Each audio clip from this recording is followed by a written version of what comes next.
Halo generasi mandiri, jumpa di pertemuan pertama mata kuliah metode perancangan program.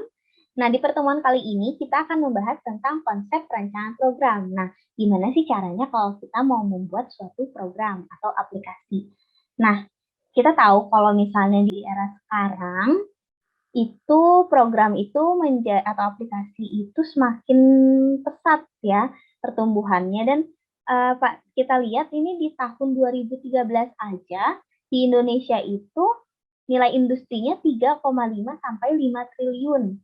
Nah, pertumbuhannya itu 18 sampai 20% per tahun. Ini di tahun 2013 berarti udah lama sekali ya, apalagi sekarang kayak gitu. Nah, apa saja sih yang menjadi masalah biasanya untuk perangkat lunak ini? Yang pertama, itu yang paling banyak ini software deliver but never use. Nah, ini sekitar 47%. Lalu next ada software build but never deliver. Nah, ini sekitar 29,7%. Lalu yang terbanyak ketiga itu ada software use but criticize or drop. Nah, ini sekitar 19%. Next-nya di 3% ada software use after modification, lalu yang terakhir adalah software deliver and use as is. Nah, ini adalah permasalahan program perangkat lunak yang biasanya terjadi. Nah, dari tadi kita ngobrolin program.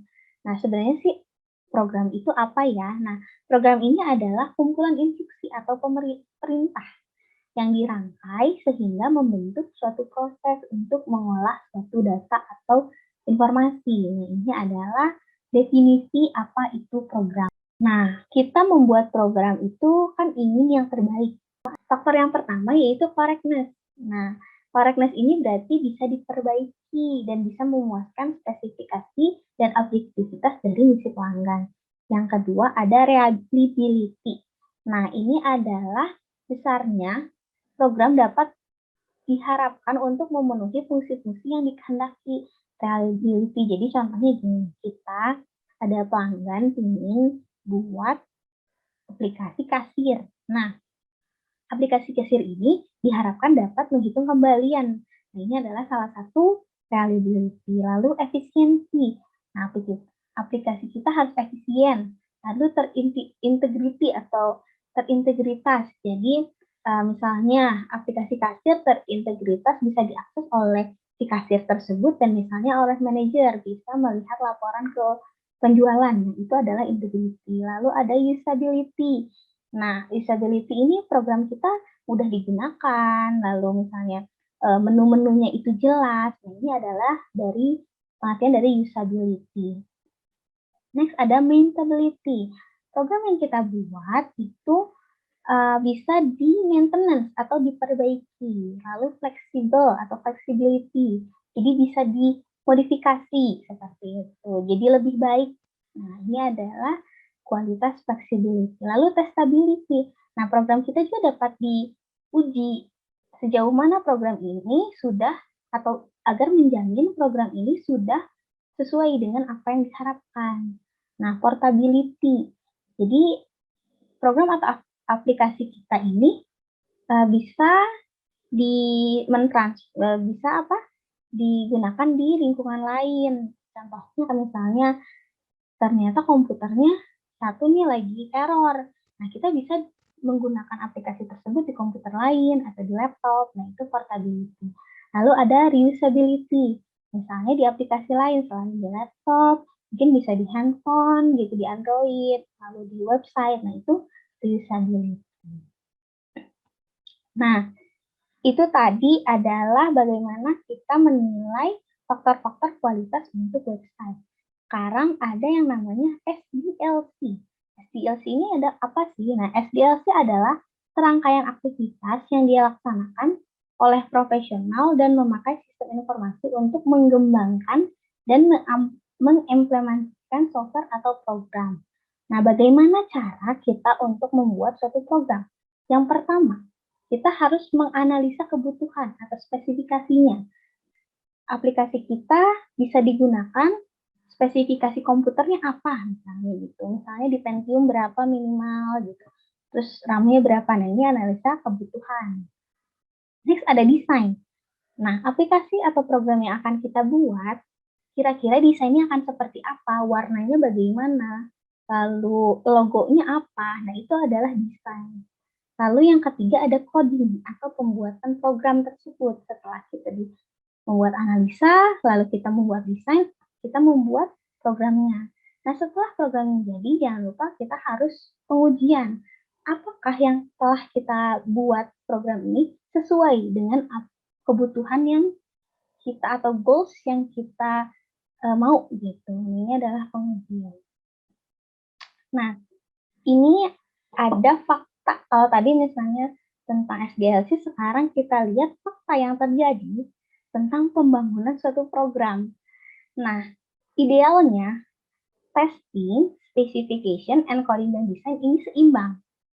Tapi ternyata pada kenyataannya specification, design, dan encoding ini paling hanya 10%. Sisanya itu maintenance atau perbaikan. Gitu. Jadi kadang kita trial and error kan. Bikin suatu program nih udah jadi. Lalu ternyata ada error nih di bagian data misalnya. Ada error nih di bagian penjualan. Nah, itu akan terus di maintenance atau diperbaiki gitu. Nah, memang seperti itu. Contohnya gini, kalau kita punya aplikasi apapun di handphone kita, itu kadang ada update. Nah, update ini adalah satu bentuk maintenance, perbaikan. Jadi, program yang telah kita buat, itu dibuat versi lebih baiknya. Seperti itu. Nah, itu maintenance.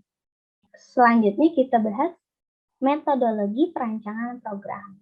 Nah, di sini ada 3 prinsip dasar untuk merancang atau membangun suatu program. Yang pertama ada produce driven, ada event, dan data driven. Nah, ini apa sih? Yang pertama ini ada produce.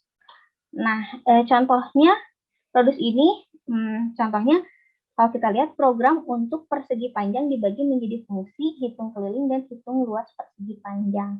Nah, produce driver ini adalah perancangan program yang berdasarkan akan fungsi atau proses. Jadi, kita hitung dulu nih keliling, baru hitung luas persegi panjang. Nah, ini adalah contoh dari merancang program berdasarkan produce driver. Next, ada event driven. Nah, kalau dicontoh di sini adalah apabila tombol mulai pada program stopwatch diklik, maka program akan menghitung waktu yang berjalan sampai tombol stop diklik. Nah, rancangan program event driven ini berdasarkan pada kejadian atau interaksi dari luar yang dapat menyebabkan perubahan atau suatu kondisi ke kondisi lain. Kayak tadi, diklik start, nah dia akan mulai itu menghitung. Diklik stop, dia akan stop misalnya waktunya berhenti. Nah, itu adalah event driver. Itu tergantung pada kejadian atau interaksi. Interaksi di sini klik start dan klik stop. Seperti itu. Next ada data driven. Data driven ini perancangan program berdasarkan struktur data. Katanya dimulai dengan analisis data, hubungan antar data untuk menentukan struktur data dasar. Setelah struktur data dasar ditetapkan, output data yang diperlukan diperiksa dalam rangka menentukan proses apa yang diperlukan untuk mengkonversi data input ke data output. Kita contohnya seperti ini. Nah, untuk membuat suatu program untuk menghitung bonus karyawan. Di suatu perusahaan, karyawan itu kan macam-macam. Ada misalnya ada sales, ada manajer, ada misalnya general manajernya gitu ya. Nah, itu kan punya apa ya? Punya tingkatan jabatan yang berbeda-beda, gajinya pun berbeda. Nah, gimana sih caranya kita untuk menghitung bonus berdasarkan nih kalau di sini ada NIK, nama, jabatan, gaji dan gaji pokok. Nah, di sini ada caranya nih. Yang pertama, kita yang dibutuhkan itu data input. Data inputnya adalah profil karyawan. Data outputnya adalah bonus tadi. Berapa kira-kira bonusnya? Nah, prosesnya seperti ini.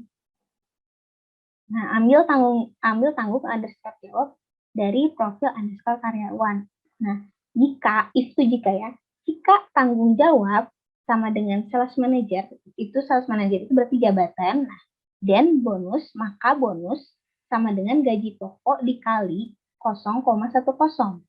Berarti jika dia sales manager, bonusnya itu gaji pokok dikali 0,10 gitu. Nah, else atau lainnya, jika if tanggung jawab adalah senior salesman, then maka bonus sama dengan gaji pokok dikali 0,08 gitu. Nah, ini beda kan berarti.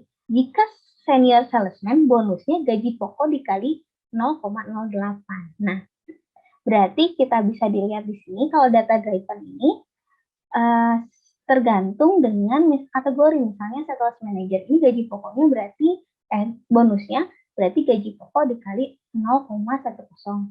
Nah, kalau senior salesman gaji pokok dikali 0,08 dan seterusnya seperti itu.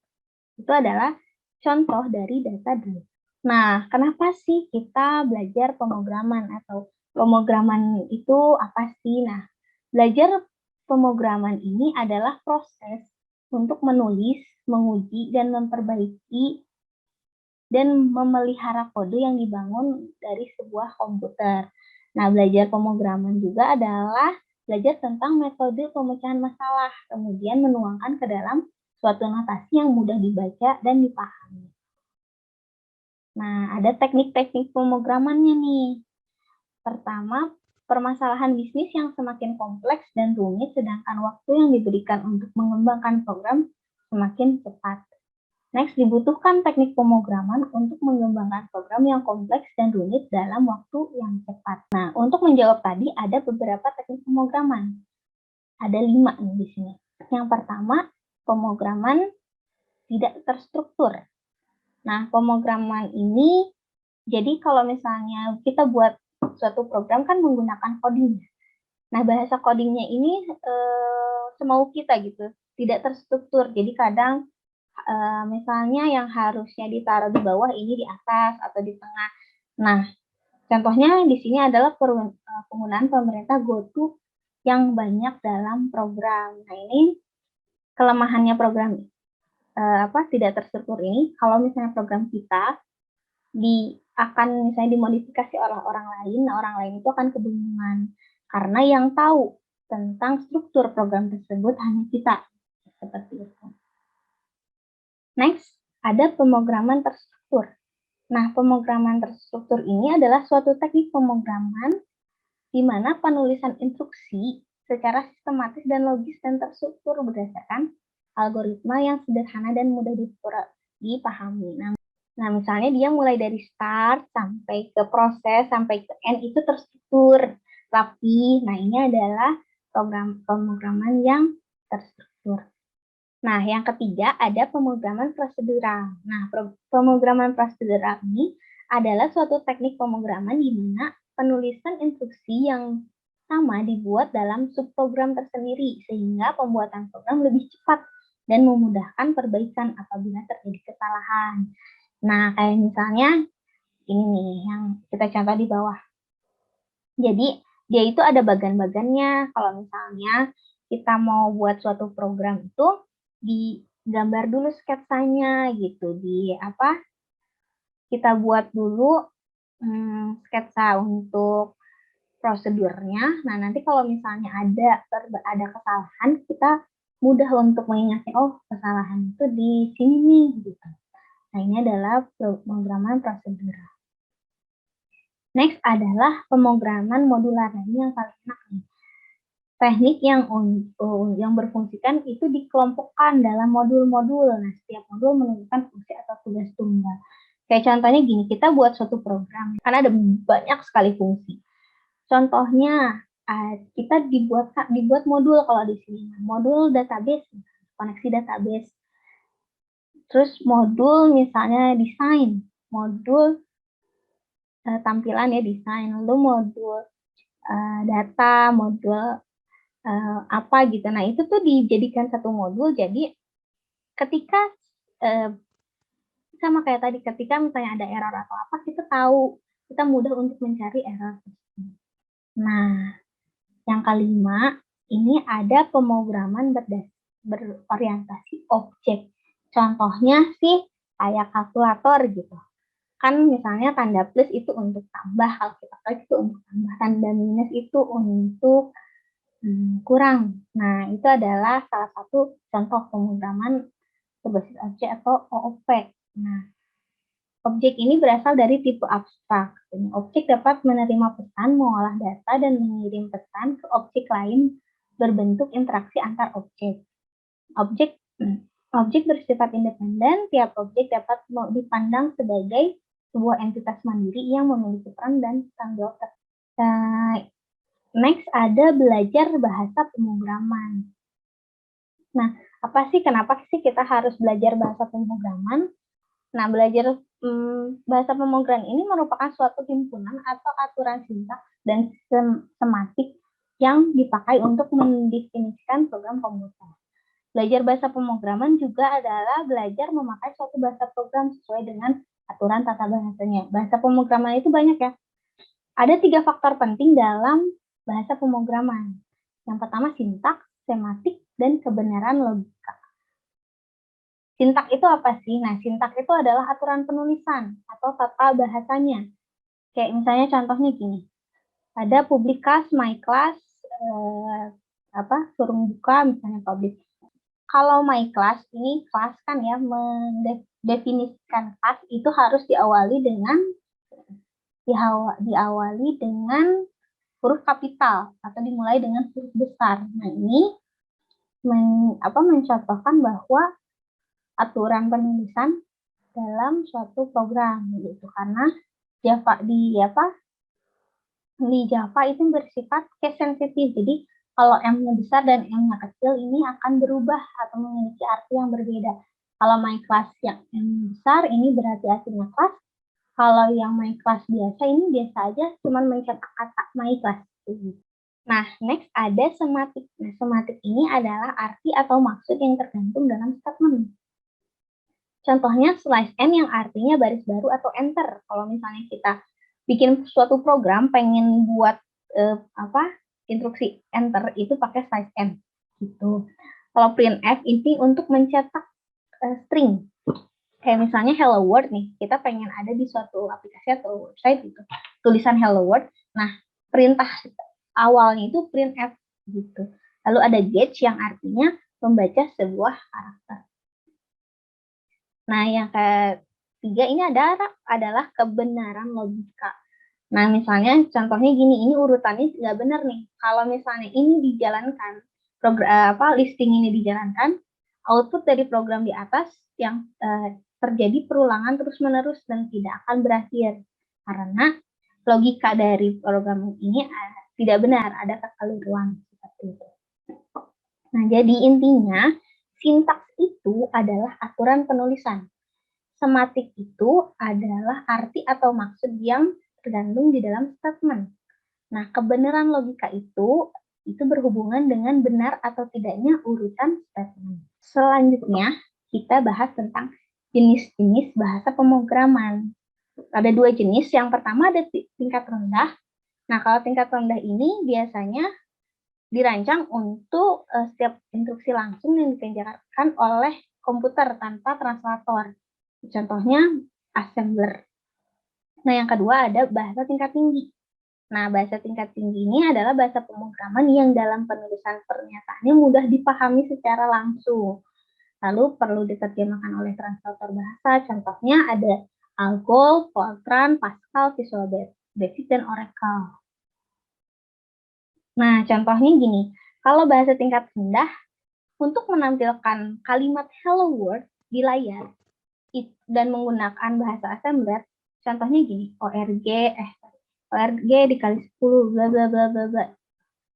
Sampai akhirnya message DEB hello world dan OX bla bla bla. Nah, sebelahnya ada contoh bahasa tingkat tinggi untuk menampilkan sama hello world, tapi menggunakan bahasa Pascal. Nah, kita lihat program hello world.